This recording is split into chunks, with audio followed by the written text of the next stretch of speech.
안녕하세요. 닥터 김준영TV의 김준영 원장입니다. 오늘은 등 여드름에 대해서 말씀드리는 시간을 가져보도록 하겠습니다.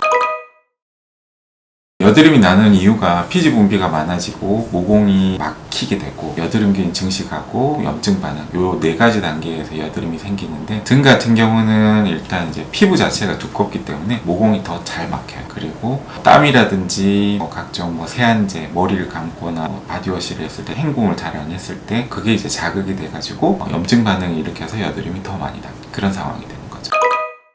치료 자체가 달라지는 건 없고요. 다 등 여드름이 아니라 이제 모낭염도 있고 등 여드름도 있어요. 모낭염 같은 경우는 이제 세균 감염이 되거나 곰팡이에 감염이 돼서 적절한 약물 치료도 같이 병행을 해야 되는 거고, 얼굴에 나는 여드름처럼 면포가 형성되면서 염증 반응이 여드름이라면 얼굴 여드름 치료랑 이제 비슷해요. 다만 얼굴 여드름보다는 치료가 조금 더 길게 걸려요. 약을 먹어도 오래 먹어야 되고 치료를 하더라도 조금 더 오래 해요. 왜 그러냐면 피부 자체도 두껍고 피지샘 자체가 얼굴보다는 조금 더 깊숙이 있기 때문에 치료 도달 시간이랑 과정 자체가 조금 더 길게 될 수밖에 없어요.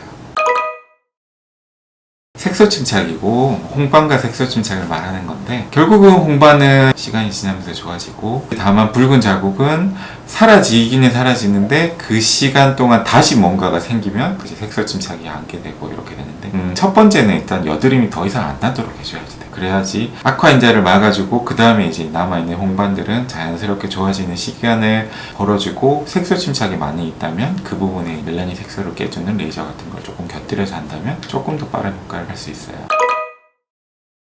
긁지 말고 차라리 압출을 하는 게 맞아요. 작은 면포들이 시간이 지나면 이제 모공을 계속 막으면서 밑에서 이제 그냥 피지 분비는 많아지고 이러면 염증이 점점 더 커지니까 해결을 해주는 게 이제 맞기는 맞아요. 깨끗하게 소독을 하고 그 부분을 이제 잘 짜주면 괜찮은데, 대부분 이제 집에서 하다 보면 그게 잘 안 되니까 더 곰게 되고 이렇게 되는 거죠.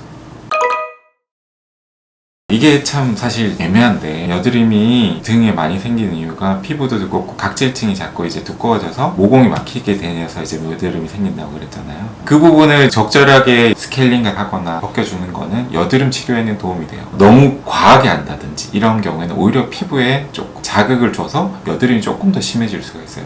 적정한 세기로 할 수 있다면 괜찮은데 빡빡 문지르고 이런 거는 사실 별로 추천은 안 드리고 있어요. 유분기가 많은 거를 오일이라든지 크림 이런 거를 바르면 그거 자체가 면포를 생기게는 할 수 있는데, 건조한 분들은 물론 바르긴 발라야 되겠지만 스크럽을 한다든지 피부과에서 치료를 해서 스케일링 같은 걸 하고 난 다음에는 피부 장벽 자체가 약간 손상이 되거든요. 그럴 때는 그냥 가벼운 보습제는 발라주는 게 전체적인 여드름 치료에 도움이 돼요.